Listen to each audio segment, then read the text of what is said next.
à cet âge-là. Sinon, j'avais eu des difficultés sur les problèmes sur mathématiques car j'avais eu beaucoup de mal à réfléchir. Donc j'avais des problèmes sur les problèmes. J'avais redoublé le CE2 et c'était à partir de là que j'ai changé d'établissement scolaire, en passant d'une école privée à une école publique. Là encore, la classe d'intégration scolaire avait été proposée une nouvelle fois, mais mes parents l'ont encore refusé. J'avais un niveau de scolarité moyenne jusqu'à la 3e. Pourtant, je présentais de nombreuses difficultés sur des tâches demandant un raisonnement abstrait et sur des exercices basés sur des questions qui portaient sur l'analyse d'un texte auquel j'avais eu des difficultés de compréhension. En fait, je n'arrivais pas à trouver le sens des phrases, que ce soit dans le texte ou dans les questions. Sinon, il y a eu un jour où j'ai craqué, je m'étais effondré en larmes et j'avais annoncé à ma famille que j'étais différent, même s'ils le savaient déjà. J'avais 11 ans quand ça s'est passé, donc j'étais encore un enfant. Mais le passage le plus difficile a été celui du collège. J'avais été sujet de moqueries de nombreuses fois par mes camarades et par d'autres élèves. De plus, mes professeurs, ainsi que les surveillants, m'avaient souvent réprimandé. J'ai été beaucoup contrarié à chaque fois que ce genre de choses se produisaient. Je prends conscience par mon parcours et mon expérience, et cela peut aider des enfants et adolescents plus jeunes que moi, ainsi que leurs familles, et j'en suis heureux. Avant, j'avais eu un problème d'orientation, alors qu'il fallait penser à cela dès la classe de 3e. Il aura donc fallu que je me fasse épauler par ma mère. Finalement, j'avais choisi comme orientation le métier de jardinier, au vu de l'intérêt que je portais sur les jardins. Donc, après la 3e, j'étais allé en lycée professionnel et je me suis orienté en aménagement de l'espace pour faire un BEP au lycée agricole d'hier.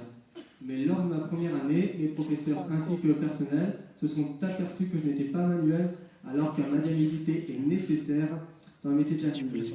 De plus, je ne me rendais pas compte que l'équipement agricole pourrait être dangereux. La même année, j'avais été diagnostiqué à Marseille alors que j'avais 17 ans. En fait, je voyais régulièrement un pédopsychologue quand j'étais enfant, mais ça n'avait rien donné pour définir la raison de mes troubles. Puis j'allais voir toutes les semaines un psychanalyste, mais il ne m'a également rien apporté pour trouver la cause. Donc c'est pour cela que je me suis fait diagnostiquer aussi tard. À l'issue de ce diagnostic, les résultats ont affirmé que j'ai le syndrome d'Asperger. En découvrant cela, je me suis pris une claque, sans figure bien sûr. Car avant cela, j'avais refusé d'accepter ma différence. Là, à l'issue de ces résultats, je me sentais obligé de l'accepter et c'était difficile. Donc c'était un vrai coup dur pour moi. Au niveau des résultats, j'avais un profil intellectuel inférieur à la moyenne dans tous les domaines, sauf dans celui de la mémoire. En effet, on m'a signalé que j'avais eu une bonne mémoire. D'ailleurs, j'ai une mémoire tellement bonne que, par exemple, je peux citer précisément une date à laquelle j'ai fait quelque chose, même si ça remonte à loin. Par exemple, je suis allé voir le film Le Roi de l'Ouest au cinéma le vendredi 3 septembre 1999. Sinon, ces résultats ont montré que mon traitement de l'information est très lent. Ça veut dire que je mets du temps à analyser l'information. Un retard de lecture lié à la vitesse a été également signalé. Enfin, on m'a montré que j'avais eu du mal sur tout ce qui concerne le deuxième degré, à savoir sur les métaphores, les proverbes et les expressions. En conclusion de ces résultats, on m'a recommandé une prise en charge psychothérapeutique. Après ce diagnostic, je suis allé voir le docteur Lionel Coquet, qui est un psychiatre. Depuis, je suis suivi par lui. C'est en partie grâce à lui que je m'adapte de mieux en mieux et que je mûris. C'est comme ça que je suis valorisé mes efforts. Pour revenir à ma première année de formation BEP aménagement de l'espace, on a décidé de me réorienter. C'est ainsi que j'ai choisi la comptabilité comme orientation, car j'ai un fort intérêt pour les chiffres et j'arrive très bien à les gérer. Ceci dit, on m'avait en fait recommandé à choisir cette orientation. Par la suite, j'étais allé faire un BEP métier de la comptabilité au lycée professionnel à Claré. C'est là que je commençais à avoir beaucoup de bonnes notes. Ainsi, j'ai été premier de la classe la première année de BEP. D'ailleurs, j'avais reçu 3 tableaux d'honneur, un pour chaque trimestre. Étant donné le tiers-temps que je prenais pour analyser l'information, on m'avait accordé le tiers-temps. Il s'agit d'un système qui me permet d'avoir, en plus du temps normal d'une épreuve, une heure de cette épreuve. Par exemple, une épreuve dure 3 heures, mais j'ai 4 heures pour la faire, puisque je possède 1 heure en plus, sachant que le tiers de la durée de 3 heures est d'1 heure. Finalement, j'ai obtenu mon diplôme de BEP. En 2005, j'ai commencé à être rattaché à MDPH, la Maison départementale des handicapés. Elle s'occupe de l'administration pour les personnes considérées comme handicapées, comme moi évidemment. C'est là où il faut que je réclame par exemple l'accord pour tiers-temps, que je viens de vous expliquer d'ailleurs, ou la reconnaissance de travailleurs handicapés pour l'emploi. J'ai un frère qui a 4 ans de moins que moi, et avant, je voulais toujours décider quelque chose. En fait, comme j'étais le grand frère, je voulais toujours être le chef entre nous deux.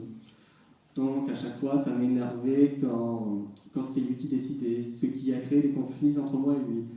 Mais avec le temps, je me suis aperçu que ce n'est pas forcément un grand frère qui doit tout décider. C'est comme ça que je suis calmé sur ça et qu'on s'entend nettement mieux entre frères désormais. J'avais ensuite effectué un bac et toujours dans la comptabilité. Voilà. Soit le bac pro comptabilité qui est aussi à préparer sur 2 ans. C'était évidemment plus difficile et il fallait par conséquent travailler plus.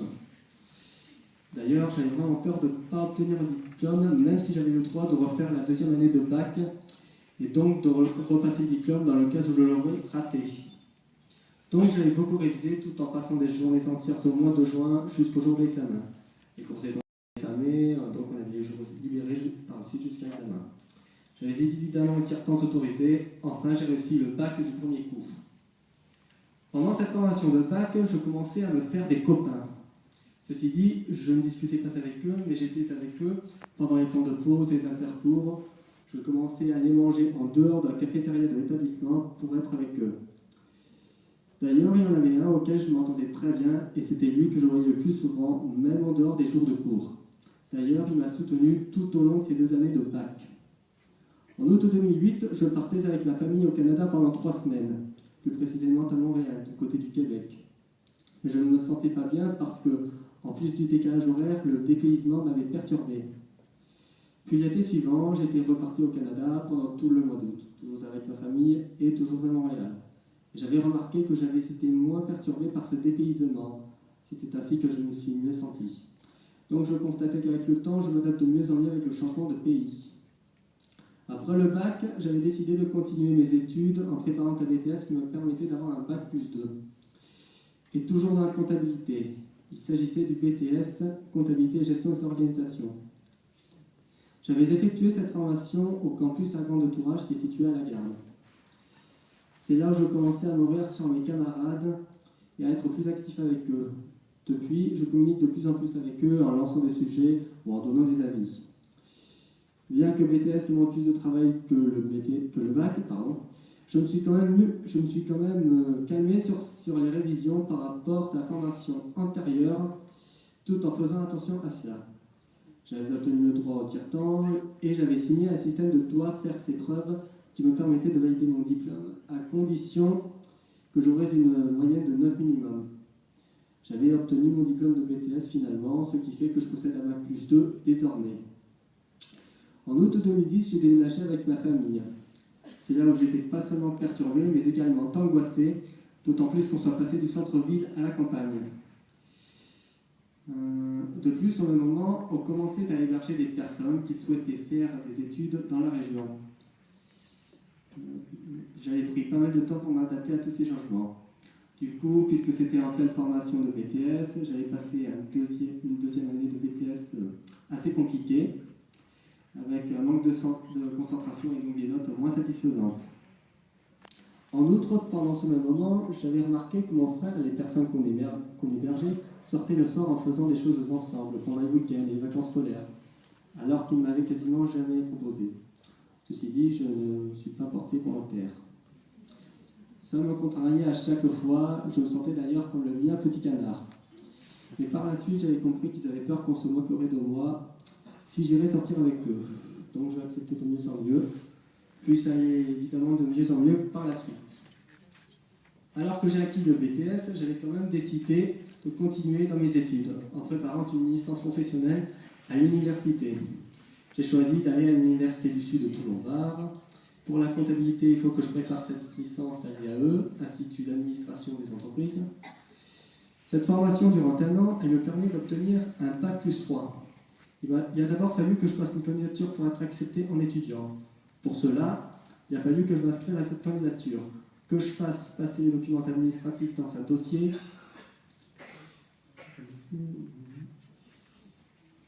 je m'inscris à l'année, que je fasse passer l'examen et que je puisse passer un entretien avec la directrice de l'IAE. Et j'ai suggéré seul cette candidature. D'ailleurs, contrairement à avant, je suis un peu débrouillé à effectuer ce dossier, même si ma mère m'a un peu aidé, car j'ai encore du mal à gérer les papiers. Finalement, j'ai été admis pour effectuer la licence. Il ne me restait plus qu'à m'y inscrire. Pour cela, il a fallu encore faire un dossier qui présentait des documents administratifs. Là encore, j'arrivais à faire quasiment moi ce dossier. Je me suis évidemment allé inscrire par suite. Mais avant, il a fallu que je passe à ce qu'on appelle le score. Il s'agit en fait d'une épreuve soit faite d'un QCM qui permet d'évaluer le niveau de culture générale des étudiants. C'est une épreuve obligatoire sous peine de ne pas passer la formation de licence. Étant donné qu'il n'y avait pas de passage au score à l'IAE Toulon en août 2011, j'étais allé à Paris pour passer cette épreuve. Et je me suis aperçu que je n'étais pas négativement perturbé par le changement de région et qu'au contraire, cela m'avait fait du bien. Donc bien entendu, j'ai effectué cette épreuve là-bas, et malgré que j'ai eu de mauvais résultats, j'ai été quand même accepté pour effectuer la formation de licence à laquelle j'y suis d'ailleurs cette année. Sinon, bien entendu, j'ai effectué des stages. Concernant mes tuteurs, ils étaient au courant que je sois autiste, mais au début, cela me gênait. En fait, avant, je n'aimais pas quand les gens savaient pour cela, car je ne voulais pas qu'ils aient une mauvaise impression sur moi. Alors qu'en fait, on m'apprécie. Donc, je ne me cache plus et j'en ai plus honte. Pour revenir à mes tuteurs, j'avais une bonne relation avec eux. De plus, je ne représentais pas de difficultés majeures dans les tâches. Pour te dire, ça s'est bien passé dans ces stages. Et à l'issue de ces stages, à partir de la formation du PAC, je devais passer une épreuve orale comptant pour l'examen, et à laquelle je devais parler de mon stage. Au début, j'avais des difficultés là-dessus. Mais grâce à mon orthophoniste, j'ai fait des progrès sur l'oral. Par conséquent, j'ai obtenu des notes satisfaisantes sur ces épreuves. Cet automne, je suis allé pour la première fois à l'association Autisme PACA, à laquelle j'ai fait connaissance du point personnel, y compris le président Jean-Marc Bonivet. Depuis, je vais régulièrement en réunion pour les groupes de parole auxquels on parle de personnes autistes, mais aussi auxquels on donne l'avis sur l'autisme. Le personnel intervient pour donner des explications sur les troubles de l'autisme. Cette année, lors du gala de l'IAE, auquel j'y suis allé et dont le thème était le cinéma, ce qui faisait qu'il y avait la cérémonie des Oscars, j'ai reçu le prix du meilleur camarade de ma classe, ce qui m'a fait plaisir et m'a fait remarquer que je suis apprécié par les autres élèves, bien qu'ils étaient au courant de mon autisme. Et cela m'a vraiment touché. C'est moins qu'au jour du jardin, mais c'est déjà très bien quand même.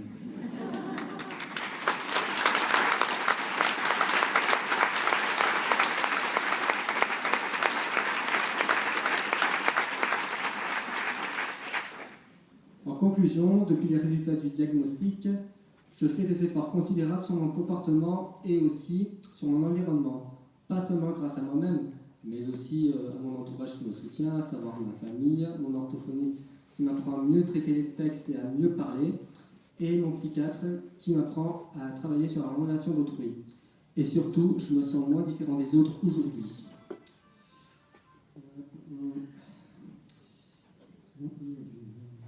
De plus, je m'ouvre de plus en plus sur le monde. Je comprends de mieux en mieux les situations que personne n'a un autre regard sur le monde. Voilà, j'ai terminé. Je vous remercie de votre attention. Maintenant, je suis prêt à répondre à vos questions. Merci Yannick. Merci de l'applaudir.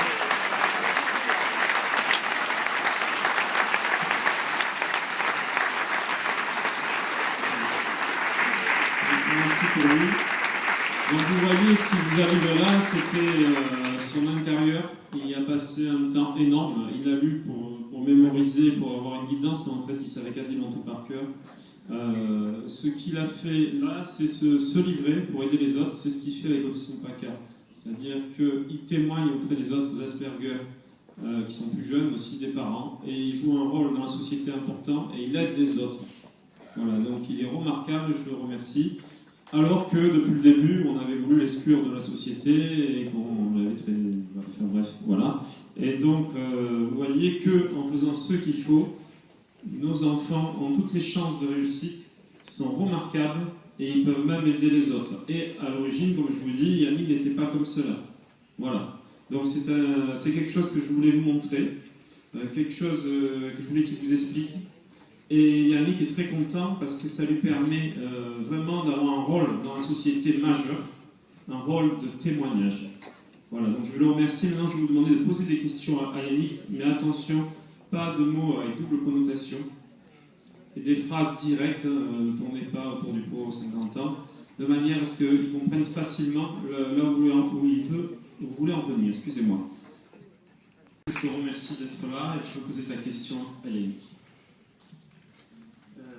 Avec les années que tu as aujourd'hui, avant tu sais, tu faisais toujours la même boucle, tu faisais toujours les mêmes activités. Est-ce que tes amis t'ont permis d'arrêter de faire toujours cette boucle en répétition et de permettre de sortir et de faire des trous à la place, de changer, d'arrêter de toujours faire ça et de faire d'autres activités que tu fais aujourd'hui? En fait, c'est en voyant mes camarades que j'arrive à m'adapter et que je m'avance vers eux, en fait. Donc voilà. Je vais préciser qu'à ton âge, il n'y était pas encore arrivé. Hein. Ça lui a donné 5 ans de plus. Donc c'est un cheminement que tu vas suivre toi aussi et que tu vas réussir aussi sans aucun doute.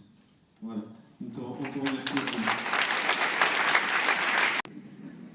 Ouais.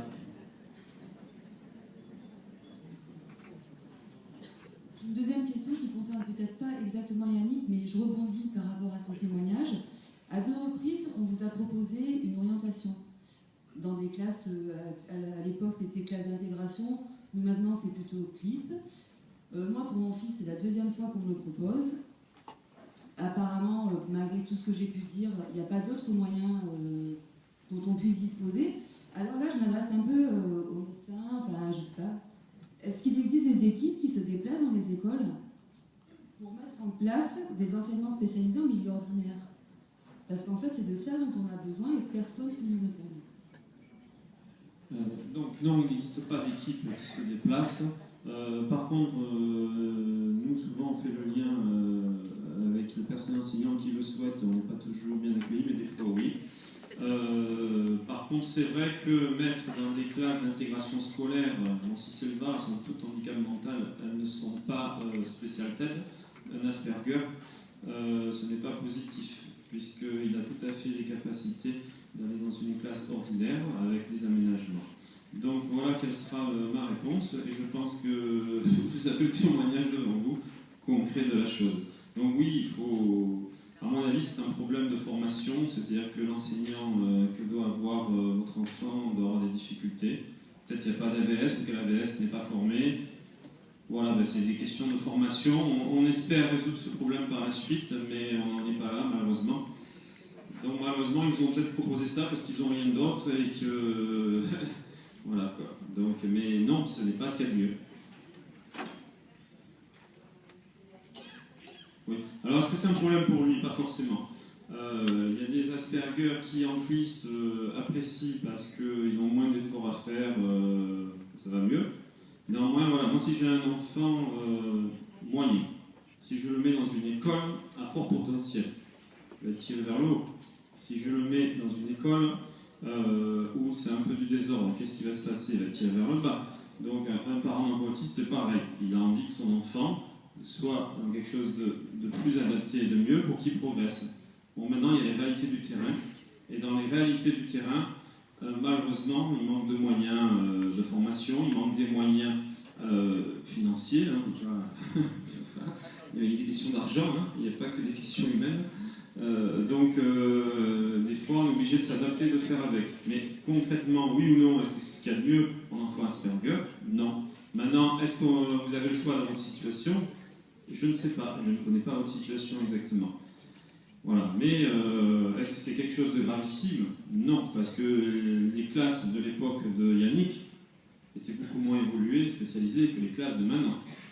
Voilà, donc on ne peut pas comparer non plus, parce que lui, il a 24 ans, hein, votre enfant est beaucoup plus jeune, donc il y a eu des progrès depuis. Et j'espère qu'il va en avoir d'autres, qu'on va travailler en équipe, que ce soit avec les professionnels de santé, les associations et les écoles. Dans ce cas-là, tous main dans la main, on va y arriver. Et il faut qu'il y ait aussi de l'argent. Bon, ben ça dépend pas de moi. Merci. Une autre question? Pour Yannick, hein, par rapport à la situation de Yannick, une question, oui ou non? Levez bien les mains, que je vous vois. Voilà, oui, vous pouvez venir parce que excusez-moi, mais j'ai qu'un micro.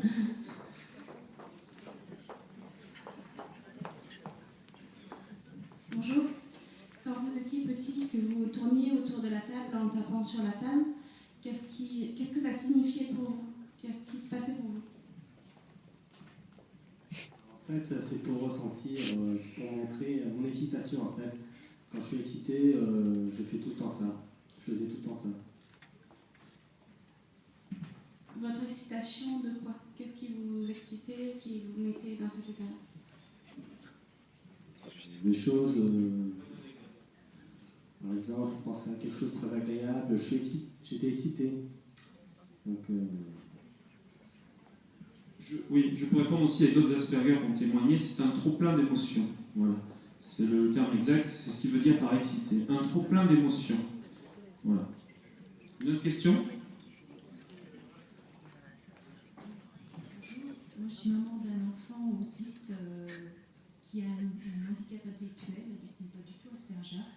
Effectivement, il a un an moins vu, donc on a connu un petit peu tous vos problèmes scolaires.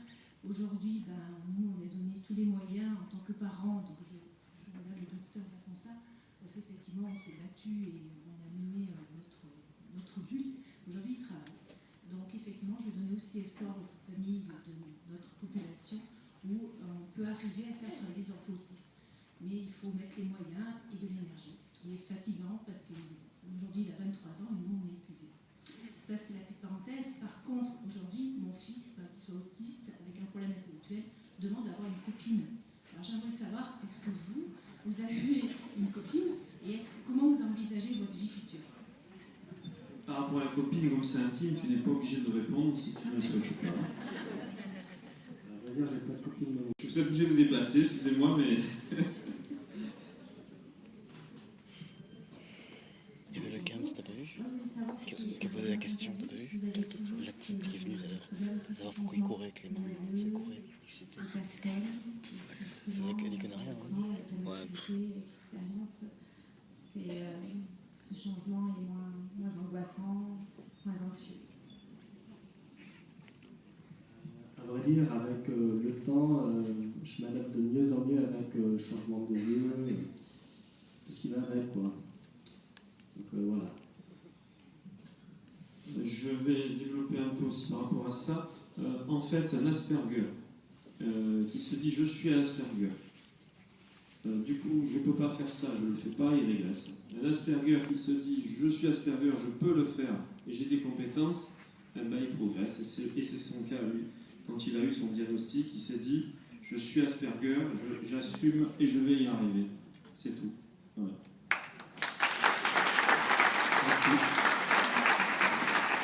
Une dernière question, parce que l'heure tourne. Un autre jeune homme Asperger, allez, super. Je vous avais dit qu'on était avec des Asperger. L'autisme a beaucoup d'Asperger.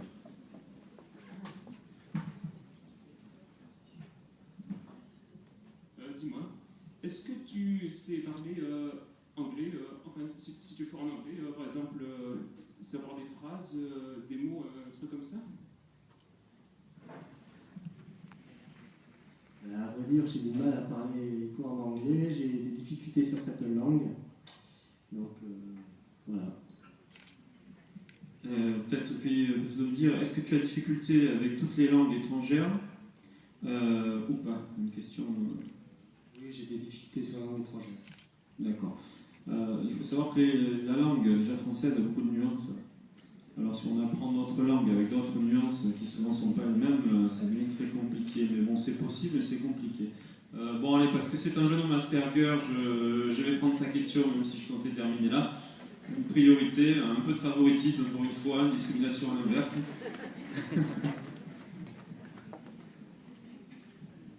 Je suis pas totalement d'accord avec le truc d'anglais parce que personnellement je sais parfaitement parler anglais et je n'ai aucune difficulté déjà. Alors on est tous différents. Voilà.